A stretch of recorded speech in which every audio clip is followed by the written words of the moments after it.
think Kyle Busch put him in that situation there for a moment. Denny's on the low side of the track trying to get underneath Biffle.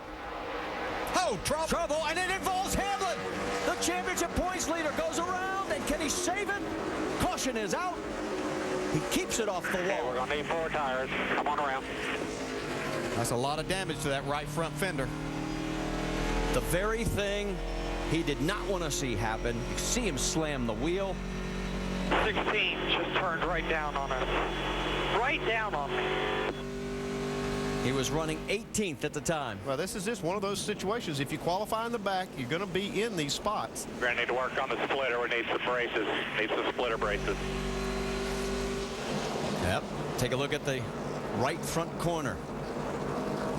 Yeah, a lot of damage there. They're going to have to fix that. It's not to say they can't get that fixed and be good.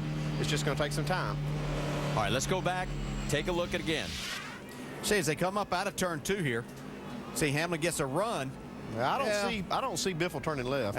I mean, he might have come just a little bit, but Denny was going up into him there also. Always looks a little different, I promise you, from the driver's seat. It's exactly what does happen. You think you're giving them enough room, but I think that right there showed that's just an accident, really. Yeah, you see Biffle's not, he doesn't want to pull up in the outside lane because he's got Paul Menard trying to occupy that space. Yeah, he was really trying not to create a situation on the high side there, giving Paul Menard room. On board with Denny. Still 2 wide, 3 wide, 3 wide.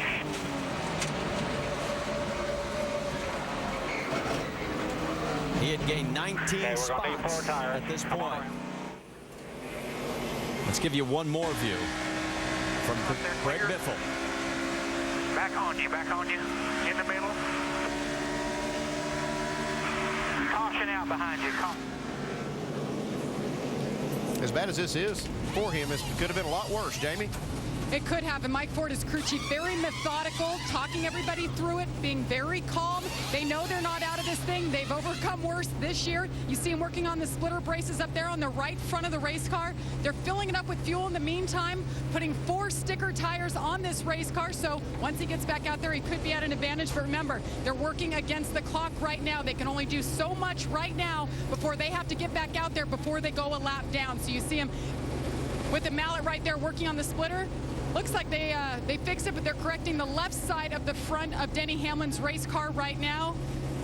Like you guys said, this could have been a lot worse. You see him stepping on it there? Denny, wheel hard left. Real hard left so they can work on it and pull it out there. Work continues here, but Denny, guys, stayed very calm after this happened. You heard him on the radio talking about the 16. Trying not to give up right now. We're only 25 laps in. He has a great race car. Getting out of there. He's down and away.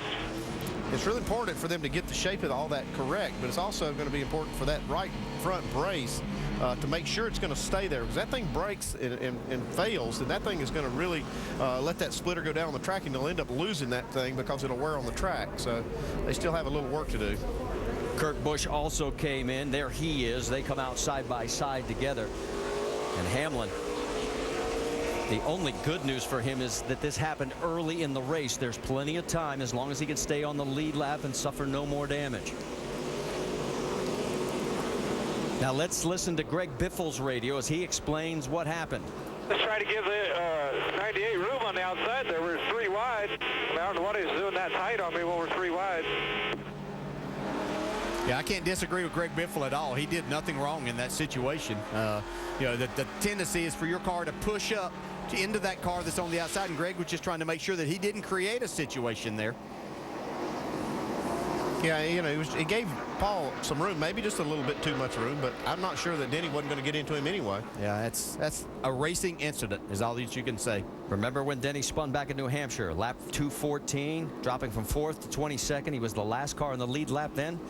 He recovered to finish 2nd.